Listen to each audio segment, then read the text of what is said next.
तीन बहनों की लालची भाभी। करिश्मा, रेशमा और मनीषा तीन बहनें हैं। उनका एक भाई भी है, मयंक। मयंक अपनी बहनों को बहुत प्यार करता है, लेकिन मयंक की पत्नी सविता इस मामले में मयंक से बिल्कुल ही अलग है।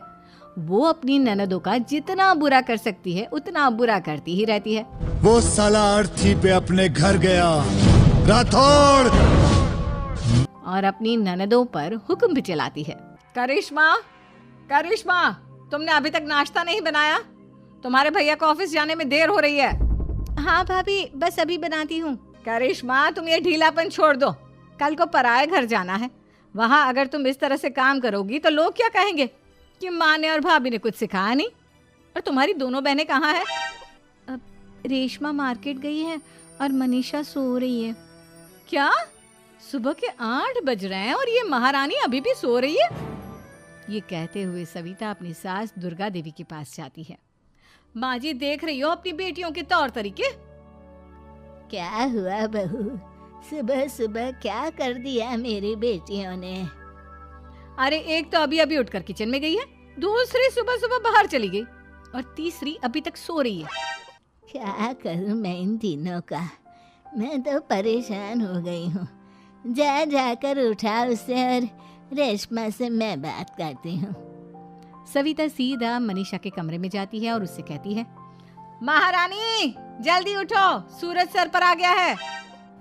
भाभी थोड़ी देर और सोने दो ना, मैं रात को लेट सोई थी। वो क्या है ना, यूनिट टेस्ट चल रहे हैं। शराफत से उठती है या नहीं, या फिर पानी की भरी बाल्टी डालूं तेरे ऊपर?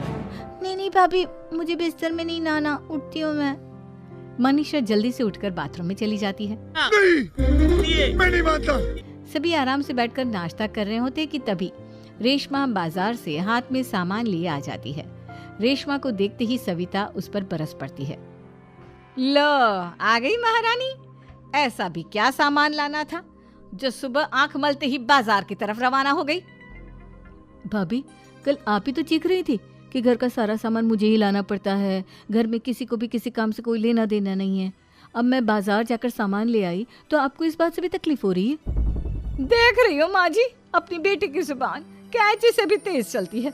और मयंक, आप तो कुछ कहेंगे नहीं अपनी लाडली बहन को। रेशमा, अपनी भाभी से ऐसे बात नहीं करते। चलो माफी मांगो। भैया, मैं क्यों माफी मांगू?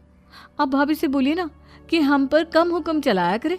हम इस घर की बेटियां हैं और आपकी पत्नी की ननद है, नौकरानी नहीं। लो कर लो बात। इनकी भलाई के लिए कुछ भी बोलो तो इन्हें बुरा लग जाता है।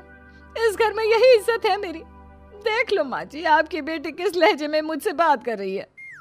सविता वहां से चली जाती है। मयंक को बहुत गुस्सा आता है, वो भी वहां से चला जाता है। फिर करिश्मा रेशमा को समझाती है। रेशमा, तुम्हें भाभी से माफी मांग लेनी चाहिए थी ना। लेकिन दीदी, मैंने कुछ किया ही नहीं, तो मैं माफी क्यों मांगू? हाँ करिश्मा दीदी, रेशमा दीदी जैसे ही घर में आई, भाभी ही उन पर चिल्ला रही थी। हाँ, मैं मानती हूँ कि गलती भाभी की थी। मैं तो इसलिए बोल रही हूँ कि भाभी ने माँ को तो पूरी तरह अपने वश में कर लिया है। वो हमारी बात सुनती ही नहीं। मयंक भैया हमारे लिए हमेशा खड़े रहते हैं, इसलिए उनकी बात का मान तो तुम्हें रखना चाहिए था ना। कोई फायदा नहीं दीदी, कुछ दिनों की बात और है, भाभी उन्हें भी हमारे खिलाफ भड़का देंगी। फिर वो भी माँ की तरह हमारी किसी बात का विश्वास नहीं करेंगे। इसी तरह सविता अपनी तीनों ननदों को किसी न किसी बात पर परेशान करती रहती थी। एक दिन मयंक अपनी तीनों बहनों के लिए गिफ्ट लाया। क्या रेशमा, ये तुम्हारे लिए हार का सेट। रेशमा, तुम्हारे लिए सुंदर सी ड्रेस। और मनीषा, तुम्हें किताबें पसंद है ना, तुम्हारे लिए किताबें लाया हूँ। थैंक यू भैया। थैंक यू भैया। थैंक यू भैया। करिश्मा, तुम्हारा नेकलेस कितना सुंदर है। ये भैया कहाँ से ले आए होंगे? मैंने भैया को 3 दिन पहले फोन पर ये डिजाइन दिखाया था और आज भैया ये ले आए। सविता तो अपनी ननदों के गिफ्ट्स देखकर जल गई और करिश्मा का नेकलेस तो उसे भी बहुत पसंद आया था। अपनी बहनों के लिए कितना अच्छा नेकलेस लेकर आए हैं, मुझे कभी कोई गिफ्ट नहीं दिया। मैं आज ही ये हार चुरा लूंगी। रात में सविता करिश्मा का हार चुरा लेती है और इसी तरह उसे अपनी ननदों की जो भी चीज़ अच्छी लगती वो उसे मांगती नहीं, बल्कि रात के अंधेरे में चुरा लेती। इसी तरह दिन बीतते गए और सविता ने मयंक के दिल में भी उसकी बहनों के लिए नफरत पैदा कर दी। एक दिन मयंक ने करिश्मा और रेशमा के लिए रिश्ता देखा और ये बात उसने घर में सबको बताई।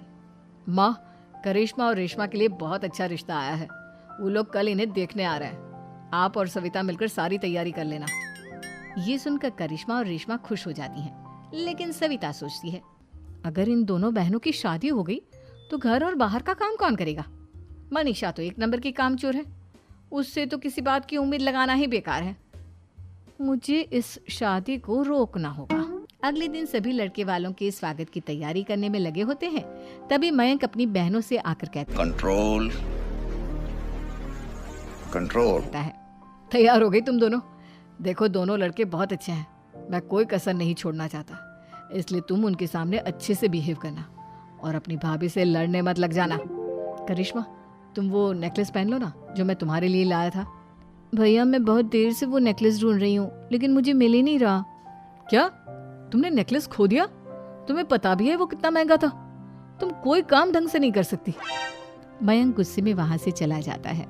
थोड़ी देर बाद लड़के वाले भी आ जाते हैं। वो दोनों बहनों को पसंद कर लेते हैं और रिश्ता पक्का हो जाता है। लेकिन सविता के दिमाग में तो कुछ और ही खिचड़ी पक रही थी। वो पंडित जी के पास करिश्मा की कुंडली लेकर जाती है और उन्हें पैसे देकर करिश्मा की कुंडली बदलवा देती है। जब लड़के वालों के पास करिश्मा की कुंडली जाती है तो वो दुर्गा को फोन करते हैं। बहन जी, हमने करिश्मा की कुंडली अपने पंडित जी को दिखाई थी। आपकी बेटी की कुंडली नहीं बल्कि दोषों का पिटारा है।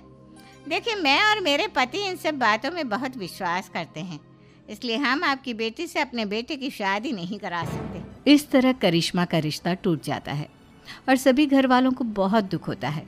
अब कविता सोचती है, चलो करिश्मा का तो रिश्ता टूट गया, अब रेशमा का भी रिश्ता तोड़ना है। क्या करूं क्या करूं? अब सविता आवाज बदलकर किसी अननोन नंबर से रेशमा के होने वाले ससुराल में फोन करती है। हेलो, मैं कौन हूँ कौन नहीं ये आपके लिए जानना ज़रूरी नहीं, बस इतना सुन लो कि रेशमा का 2 साल से किसी के साथ अफेयर चल रहा है। बस रेशमा का रिश्ता तोड़वाने के लिए सविता का इतना कहना काफी था। अब रेशमा का भी रिश्ता टूट गया। कंट्रोल मयंक और दुर्गा देवी ने रेशमा को खूब खरी खोटी सुनाई और उससे बार बार उस लड़के के बारे में पूछने लगी। आप दोनों मुझे क्यों परेशान कर रहे हो? अरे कोई लड़का होगा मेरी लाइफ में तो मैं बताऊंगी ना, जब कोई है ही नहीं तो कहाँ से लाऊं मैं कोई लड़का? तो तेरे होने वाले ससुराल वालों को फोन किसने किया था? माँ मैं नहीं जानती किसने फोन किया था, मैं सच कह रही हूँ। मैं तो पहले ही कह रही थी इसकी लगाम खींच कर रखो, लेकिन मेरी सुनता ही कौन है। आप चुप रहिए भाभी, ये सब आपका ही किया धरा है।